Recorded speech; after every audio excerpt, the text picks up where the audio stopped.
आळूच्या वड्या जी बनवत आहे माझी मम्मी, तर ती तुम्हाला पुढे पुढे रेसिपी सांगेलच।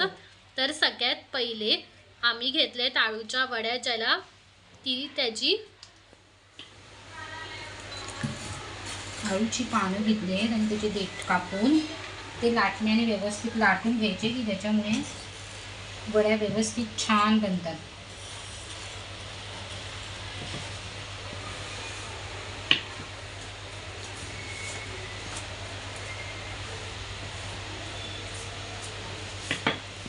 हॅलो गाईस, तर आता आळूवडी बनायला स्टार्ट झाली आहे। तर सगळ्यात पहिली स्टेप तुम्ही बघितली असेल, मी तुम्हाला दाखवली की तिने आधी आळूची पानं घेतली, मग त्यांना चांगलं लाटून घेतलं, ज्याच्याने वड्या खूप छान होतात। आणि त्याची जी देठं असतात ती सुद्धा तिने कापून घेतली आहे। सो ही आहे फर्स्ट स्टेप। आता हळूहळू ती जेव्हा पुढे काहीतरी करेल ते मी तुम्हाला दाखवेल आणि ती तुम्हाला हळूहळू रेसिपी एक्सप्लेन करेल, ठीक आहे।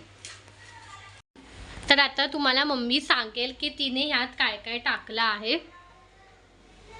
सांग। मिरचीचा ठेचा, लसूण, आलं बारीक वाटून घ्यायचं, जिरं, हळद, मीठ, लिंबूचा रस आणि थोडासा गूळ, त्यानंतर त्याच्यात बेसन आणि थोडं तांदळाचं पीठ आपण टाकायचं आहे, त्याच्यामुळे वड्या खुसखुशीत होतील।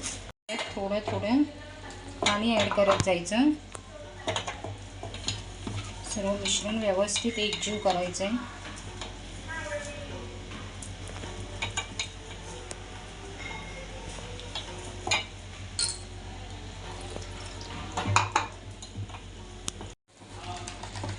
तर असं मिक्स करून घ्यायचं आहे तुम्हाला नीट एकदम।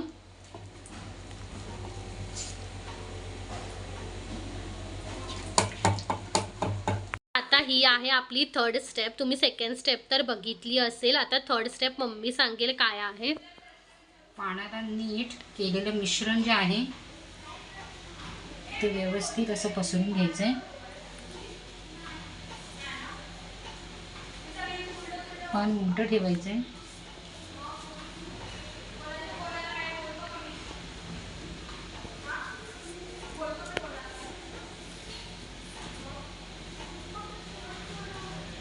अशा प्रकारे सगळ्या पानांना हे मिश्रण व्यवस्थित लावून घ्यायचे।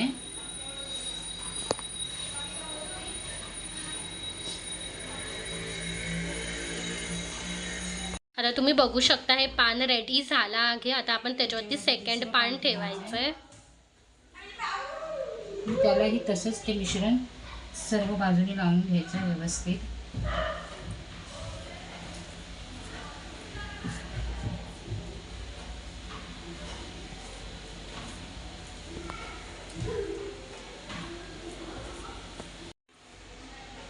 आपल्याकडे याला आळूच्या वड्या म्हणतात, तर तुमच्याकडे तुम्ही जर बघत असाल तर तुमच्याकडे ह्याला काय म्हणतात, कोणी गुजरातीमध्ये पात्राई म्हणतं, तर तुमच्याकडे ह्याला काय म्हणतात ते तुम्ही कमेंटमध्ये सांगा।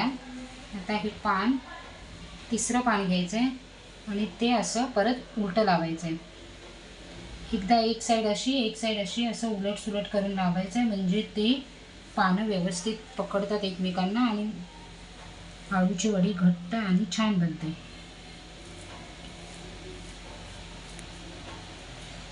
तर आपल्याला सेम प्रोसेस परत परत तीच करायची आहे। झालेलं आहे।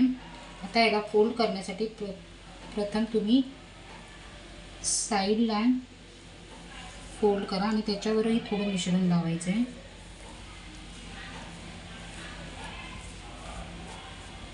नंतर ह्या साईडला पण फोल्ड करायचं आहे।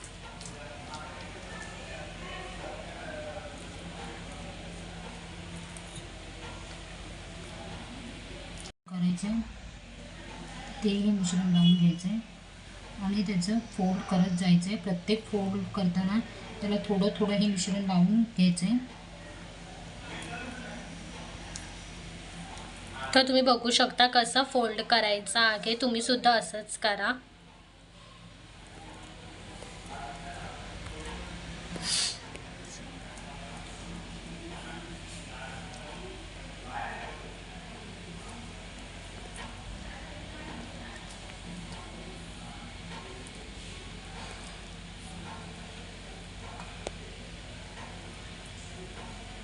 आता ही घडी तयार झाली आहे, तिला वाफवायचं आहे, ते मी तुम्हाला थोड्या वेळाने दाखवते.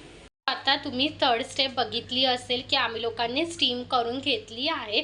आता स्टीम झाल्यावरती आपली फोर्थ स्टेप असणार आहे की आपण आता त्याला फ्राय करणार आहे. तर जेव्हा मम्मी फ्राय करेल तर मी नक्की व्हिडिओ घेईन आणि तुम्हाला दाखवीन. इथे होत आहे आता कटिंग प्रोसेस. तुम्ही बघू शकता किती छान वाटतेय, बघूनच खूप टेम्पटिंग वाटतेय. आणि तुम्हाला दाखवते शेफ कोण आहे. तर आता लास्ट स्टेप आहे ती म्हणजे फ्राय. तर आपण फ्राय करायला ठेवलंय. आता मी तुम्हाला डायरेक्ट एंड रिझल्ट दाखवीन ह्याचा कशी झाली आणि टेस्ट केल्यावर पण सांगेन कशी आहे ह्याची टेस्ट.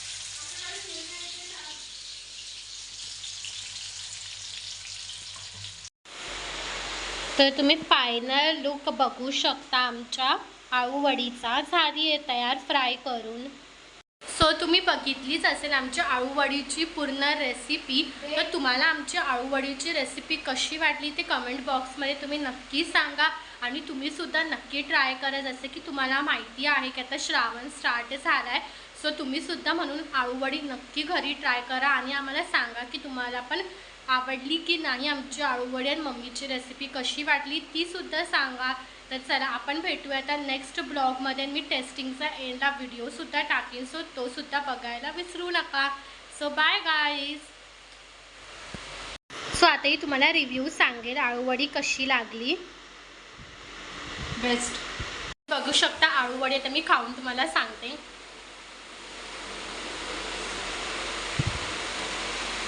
खूप गरम आहे,